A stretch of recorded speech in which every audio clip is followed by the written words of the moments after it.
بدن سے روح جاتی ہے تو بچتی ہے صف ماتم، مگر کردار مر جائے تو کیوں ماتم نہیں ہوتا۔ جو ذہن اپنی لذتوں کا غلام اور جو روح اپنی خواہشوں کی قیدی ہوتی ہے، وہ ایک بنجر زمین کی مانند ہے۔ زندگی میں زیادہ رشتوں کا ہونا ضروری نہیں، لیکن جو رشتے ہیں ان میں زندگی ہونا ضروری ہے۔ مہنگے پرفیوم سے بوسیدہ کردار کی بو نہیں جاتی، اس کا ادائے شکر ہو کس طرح سے انیس، جس نے اٹھا کے خاک سے انسان بنا دیا۔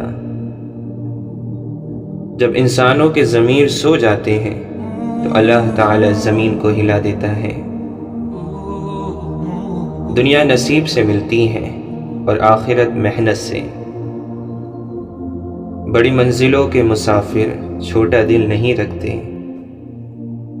لفظ مختصر تب ہوتے ہیں جب سوچ گہری ہو جاتی ہے۔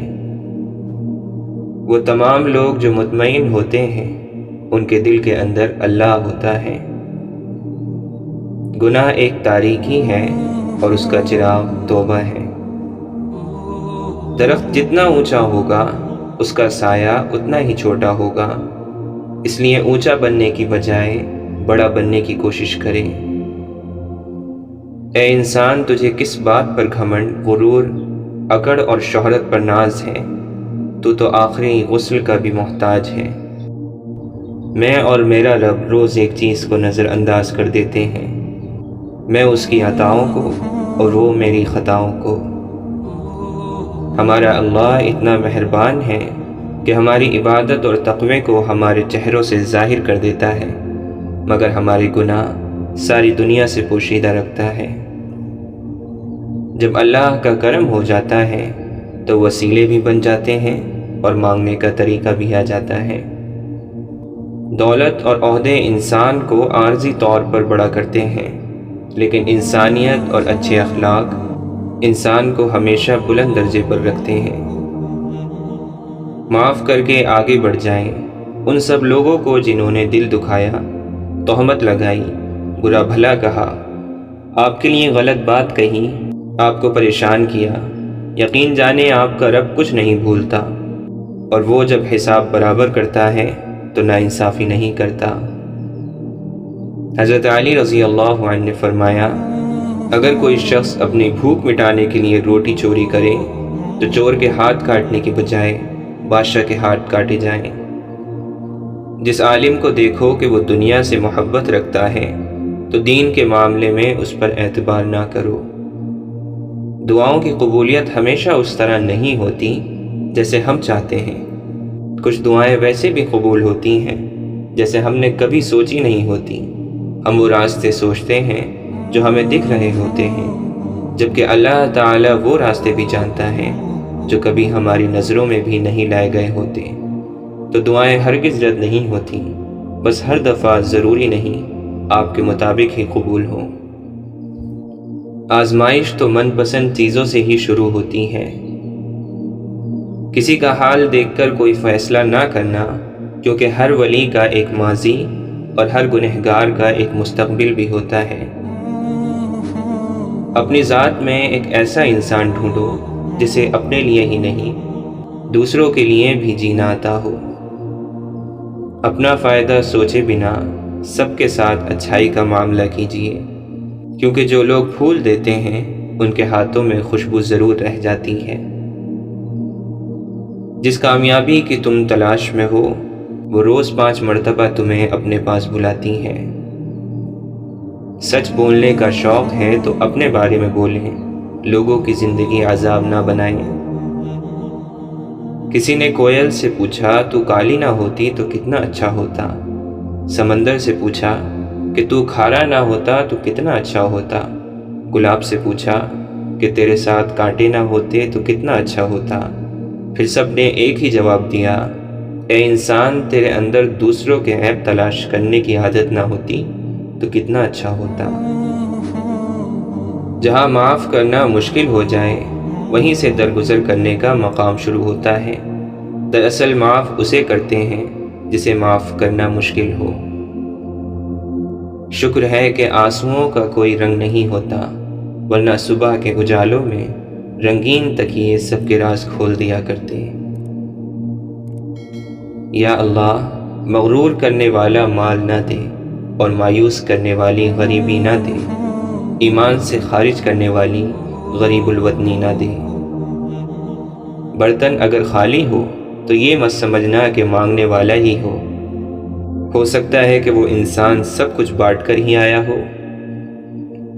وقت نکل جانے کے بعد قدر کی جائے تو قدر نہیں، افسوس کہلاتا ہے۔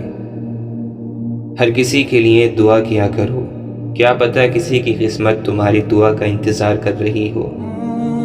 سوچ منفی ہو تو ہر موقع پر مشکل نظر آتی ہے، اور سوچ مثبت ہو تو ہر مشکل میں حل نظر آتا ہے۔ ہم اکثر ان لوگوں کو ڈھونڈتے ہیں جن سے ہم محبت کرتے ہیں، اور ان لوگوں سے بے خبر رہتے ہیں جو ہم سے محبت کرتے ہیں۔ کبھی منا لیا، کبھی مان گئے، زندگی میں یہی بات ہے جو رشتوں کو جوڑے رکھتی ہیں۔ ضد اور انا اچھی نہیں ہوتی، یہ رشتوں سے چاہت ختم کر دیتی ہیں۔ زندگی میں اگر کوئی پوچھے کہ کیا کھویا اور کیا پایا، تو بلا جھجک کہہ دینا کہ جو کھویا وہ میری نادانی، اور جو پایا وہ میرے رب کی مہربانی۔ اللہ پر ہمیشہ بھروسہ رکھو، اللہ وہ نہیں دیتا جو آپ کو اچھا لگتا ہے، بلکہ وہ دیتا ہے جو آپ کے لیے اچھا ہوتا ہے۔ دعا ایک ایسا خوبصورت عمل ہے جس میں انسان اپنی پریشانیاں اور مشکلات اللہ کے حوالے کر دیتا ہے۔ سچ بولنا اور سننا دونوں ہی بڑے مشکل کام ہیں، لیکن سچ بولنے سے دل کو جو سکون ملتا ہے وہ سکون کوئی اور چیز نہیں دے سکتی۔ پتہ ہے وہ رب کس بات پر خوش ہوتا ہے؟ جب تم اس کی دی ہوئی بے بسی پر بھی راضی ہو جاؤ۔ تنہائی ایک طاقت ہے جسے بہت کم لوگ سنبھال پاتے ہیں۔ سب سے بڑی قوت برداشت ہے۔ مرتبہ چاہتے ہو تو خدمت کرو، اور عزت چاہتے ہو تو خاموش رہو۔ وہی لوگ اپنی تنقید کو برداشت کرتے ہیں جو حقیقت میں اپنی بہتری کے خواہش مند ہوتے ہیں۔ اپنی نفس پر حکومت کریں، ورنہ یہ آپ پر حکومت کرے گی۔ دوست وہ ہے جس کی محبت بے لوث اور جس کا خلوص بے مثال ہو، جس کی وفا انمول، ہمدردی بیش بہا ہو، اور جس کی جدائی میں بے پناہ غم ہو۔ بصیرت اور تقوی انسان کو اس وقت حاصل ہوتا ہے جب وہ ایسی بات پر شکر ادا کرے جس پر صبر کرنا بھی مشکل ہو۔ اللہ تعالیٰ قرآن مجید میں فرماتا ہے، شیطان تمہیں مفلسی سے ڈراتا ہے اور تمہیں بے حیائی کا حکم دیتا ہے، اور اللہ تم سے اپنی مغفرت اور فضل کا وعدہ کرتا ہے۔ اللہ بڑی وسعت والا، ہر بات جاننے والا ہے۔ تعجب ہے لوگ ڈاکٹر کے کہنے پر حلال چیزیں چھوڑ دیتے ہیں، لیکن اللہ کے کہنے پر حرام چیزیں نہیں چھوڑتے۔ ہو سکتا ہے دنیا میں منافقت بازی لے جائے، مگر آخرت سچے لوگوں کی کامیابی کا دن ہے۔ منزل انسان کے حوصلے آزماتی ہے، جھوٹے پردے آنکھوں سے ہٹاتی ہیں۔ کسی بھی چیز سے ہمت مت ہارنا، کیونکہ ٹھوکر ہی انسان کو چلنا سکھاتی ہے۔ اللہ کے نبی صلی اللہ علیہ وسلم نے ارشاد فرمایا، بے شک مومن تو وہ ہے جو خود پریشانی میں ہو اور دوسرے لوگ اس کی طرف سے راحت میں ہو۔ حضرت عثمان غنی رضی اللہ عنہ فرماتے ہیں، تلوار کا زخم جسم پر ہوتا ہے اور بری گفتگو کا روح پر۔ دعا یہی کرنی چاہیے کہ ذکر الہی جاری رہے اور راتیں اپنے اشکوں سے منور رہیں، اور لوگ ہمارے ہاتھوں سے محفوظ رہیں اور پیشانی سجدوں سے محروم نہ ہو۔ نہر کے کنارے پر سویا ہوا شخص پیاس محسوس کرتا ہے، جبکہ پانی بالکل اس کے قریب ہوتا ہے۔ اس کی بدبختی یہ ہے کہ وہ اٹھتا ہی نہیں ہے، تو اسے پانی کیسے نظر آئے؟ یہی ہمارے حال ہے۔ خدا کی ذات ہمارے بہت قریب ہے، لیکن ہم اس کے طرف قدم ہی نہیں بڑھاتے۔